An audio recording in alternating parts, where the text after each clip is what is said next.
Hello everyone, आप सभी का हमारे चैनल पर स्वागत है। आज की इस वीडियो लेक्चर में हम क्लास 11 रसायन विज्ञान वार्षिक परीक्षा 2025 के क्वेश्चन पेपर को देखेंगे। किस टाइप से जो क्वेश्चन है इसमें पूछे गए हैं और साथ ही सभी प्रश्न के उत्तर के साथ आज इस पेपर को यहाँ पे हम सॉल्व करेंगे। सबसे पहले यहाँ पर बहुविकल्पी प्रश्न पूछा गया है।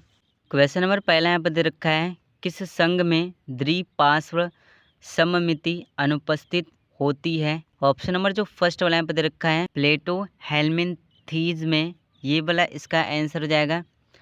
इसके बाद क्वेश्चन नंबर ख यहाँ पे दे दिया है, साइनोबैक्टीरिया नामक संज्ञा किसके लिए प्रयुक्त होती है। ऑप्शन नंबर जो बी वाला यहाँ पे दे रखा है नील हरित शैवाल के लिए, ये वाला इसका आंसर हो जाएगा। इसके बाद क्वेश्चन नंबर ग यहाँ पे दे दिया है, वायवीय श्वसन के अंत में निर्मित उत्पाद होते हैं।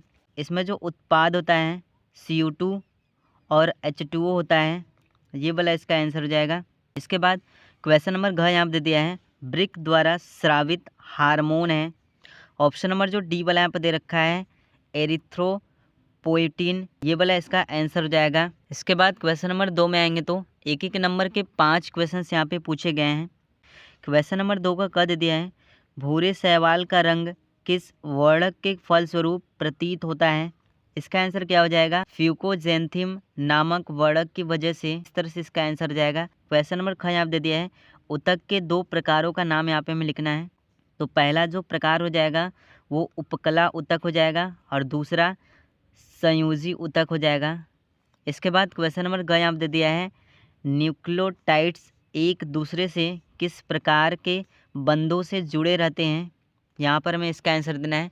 तो इसका आंसर क्या हो जाएगा, न्यूक्लियोटाइड्स सहसंयोजक बंधों, फॉस्फोडाइस्टर बंधों और हाइड्रोजन बंधों के जरिए एक दूसरे से जुड़े होते हैं। इस तरह से इसका आंसर हो जाएगा।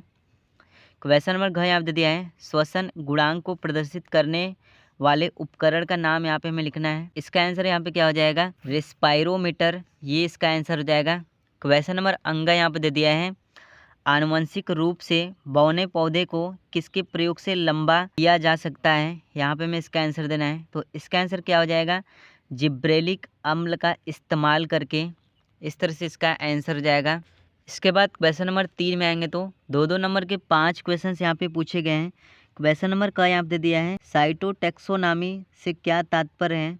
इसका आंसर यहाँ पे क्या हो जाएगा, साइकोटैक्सोनॉमी यह वर्गीकरण की आधुनिक शाखा है। इसमें कोशिका द्रव्य में पाए जाने वाले साइटोक्रोम वर्णक के आधार पर वर्गीकृत किया जाता है। इस तरह से इसका आंसर हो जाएगा। इसके बाद क्वेश्चन नंबर ख यहाँ पे दे दिया है, अनावृतबीजी में अनावृतबीजी पौधों की 2 प्रमुख विशेषताएं यहाँ पे हमें लिखनी है। तो इसकी विशेषताएं यहाँ पे क्या हो जाएगी, पहली जो विशेषता हो जाएगी, अनावृतबीजी पादप एक लिंगी तथा शुष्क्रोदित होते हैं। इनके जाइलम में वाहिकाएं तथा फ्लोएम में सहकोशिकाएं नहीं पाई जाती हैं। इस तरह से हमें इसका आंसर देना है। क्वेश्चन नंबर ग में आएंगे तो संतृप्त तथा असंतृप्त वसा में 2 अंतर यहाँ पे हमें बताना है। तो इसमें हम 2 अंतर किस तरह से लिखेंगे, पहला जो अंतर हो जाएगा, संतृप्त वसा का गलनांक अधिक होता है, ये सामान्य ताप पर अर्ध तरल या ठोस होती हैं। असंतृप्त वसा का गलनांक कम होता है, ये सामान्य ताप पर तरल होती हैं। इस तरह से हमें इसका आंसर देना है। क्वेश्चन नंबर घ में आएंगे तो हृदय के सभी छिद्रों पर कपाट क्यों होते हैं, यहाँ पे हमें बताना है। तो इसका आंसर यहाँ पे क्या हो जाएगा, हृदय के सभी छिद्रों पर कपाट होते हैं ताकि खून एक निश्चित दिशा में बह सके।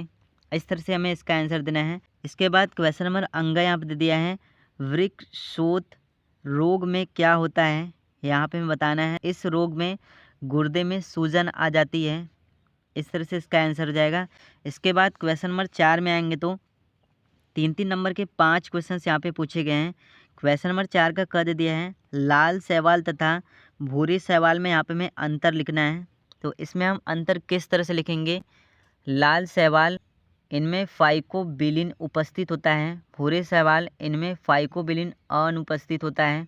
लाल शैवाल इनमें संग्रहित भोजन फ्लोरिडियन स्टार्च होता है, भूरे शैवाल इनमें संग्रहित भोजन लेमिनेरित होता है।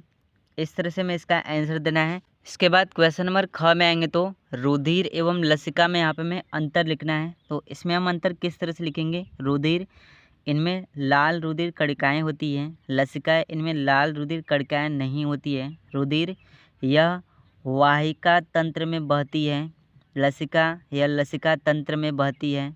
रुधिर कोशिकाओं को पोषण और ऑक्सीजन पहुंचाता है, लसिका यह शरीर को प्रतिरक्षा प्रदान करता है। तो इस तरह से इसमें यहाँ पे हमें अंतर लिखना है। इसके बाद क्वेश्चन नंबर ग में आएंगे तो लिंग हार्मोन्स और उनके कार्य का यहाँ पे हमें वर्णन करना है। तो इसका आंसर क्या हो जाएगा? लिंग हार्मोन्स, ये हार्मोन जनन अंगों और प्रजनन की प्रक्रिया को नियंत्रित करते हैं। इनके कार्य यहाँ पे क्या हो जाएंगे? ये हार्मोन यौवन के दौरान वृद्धि और विकास को नियंत्रित करते हैं। ये प्रतिरक्षा कोशिकाओं के कार्यों को भी नियंत्रित करते हैं। इस तरह से मैं इसका आंसर देना है। इसके बाद क्वेश्चन नंबर 5 में आएंगे तो 3 नंबर के 4 क्वेश्चन यहाँ पे पूछे गए हैं। क्वेश्चन नंबर ख दे दिया है अस्थि तथा उपास्थि में यहाँ पे हमें अंतर बताना है। तो इसमें हम अंतर किस तरह से देंगे? अस्थि कठोर एवं मजबूत होती है, उपास्थि लचीली होती है। अस्थि में रक्त वाहिकाएँ होती हैं, जबकि उपास्थि में रक्त वाहिकाएँ नहीं होती है। उपास्थि यह हड्डियों के बीच एक नरम जेल जैसी गद्दीदार होती है। इस तरह से हमें इसमें अंतर लिखना है। क्वेश्चन नंबर ग में आएंगे तो पेस मेकर पर यहाँ पे हमें टिप्पणी लिखना है।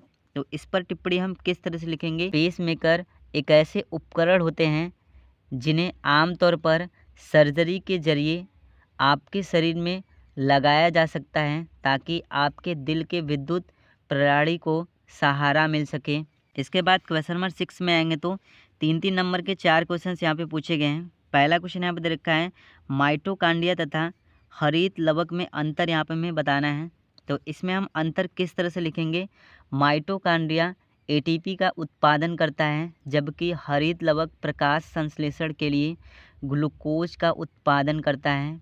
माइटोकांड्रिया ऑक्सीजन और पोषक तत्वों का इस्तेमाल करके ऊर्जा बनाता है, जबकि हरित लवक प्रकाश संश्लेषण के जरिए ऊर्जा बनाता है। इस तरह से इसमें हमें अंतर लिखना है। क्वेश्चन नंबर ख में आएंगे तो क्रॉसिंग ओवर पर यहाँ पे हमें टिप्पणी देना है। तो इस पर टिप्पणी हम किस तरह से देंगे? क्रॉसिंग ओवर एक कोशिकीय प्रक्रिया है जो अर्धसूत्री विभाजन के दौरान तब होती है जब एक ही प्रकार के गुणसूत्र पंक्तिबद्ध होते हैं। इसके बाद क्वेश्चन नंबर घ यहाँ पे दे दिया है CAM पौधे पर यहाँ पे हमें टिप्पणी देना है। तो इस पर टिप्पणी हम किस तरह से देंगे? CAM पौधे वे पौधे हैं जो क्रॉस्युलेशियन अम्ल चयनिका विघटन CAM पथ के माध्यम से कार्बन डाइऑक्साइड फिक्स करते हैं। इस तरह से हमें इस पर टिप्पणी देना है। क्वेश्चन नंबर 7 में आएंगे तो प्रतिवर्ती क्रिया का सचित्र उदाहरण सहित यहाँ पे हमें वर्णन करना है। 5 मार्क्स के जो क्वेश्चन से पूछे गए हैं अथवा करके साइकस के जीवन चक्र का रेखा चित्र की सहायता से यहाँ पे हमें वर्णन करना है।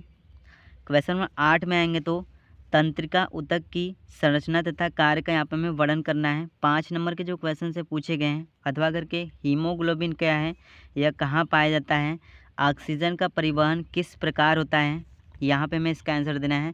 क्वेश्चन नंबर 9 में आएंगे तो प्रकाश संश्लेषण की प्रकाश अभिक्रिया को यहाँ पे हमें समझाना है। प्रकाश क्रिया तथा अप्रकाशीय क्रिया में अंतर यहाँ पे हमें स्पष्ट करना है।